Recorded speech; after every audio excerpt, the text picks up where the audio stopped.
र हामी सबैलाई के छ त भन्दाखेरि अब आउने इयर 2026 हाम्रो लागि फाइनेन्सियली पनि राम्रो होस्, हेल्थ वाइज पनि राम्रो होस् र मेन्टली पनि राम्रो होस्।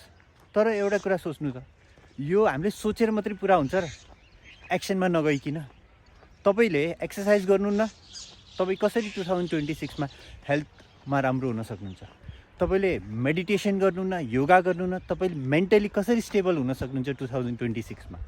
तपाईँले आफ्नो बिजनेस प्लानलाई बुकभित्र लुकाएर राख्नुभएको छ, तपाईँको माइन्डको कुनै कुनामा लुकाएर राख्नुभएको छ, त्यसलाई इम्प्लिमेन्टै गर्नुभएको छैन।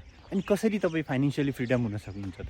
सो त्यही भएर तपाईँहरू जुन बेलासम्म एक्सनमा आउनुहुन्न नि, त्यो बेलासम्म 2026 होइन 27, 30 जति आए पनि, जति क्यालेन्डर चेन्ज भए पनि तपाईँको लाइफ चेन्ज हुँदैन। तपाईँको लाइफ कहिलेबाट चेन्ज हुन्छ त भन्दाखेरि जुन दिनबाट तपाईँ एक्सनमा आउनुहुन्छ नि, त्यसपछि तपाईँलाई कुनै पनि न्यू इयर को क्यालेन्डर वेट गर्नु पर्दैन। एभ्री डे भनेको तपाईँको लागि न्यू इयर हुन्छ।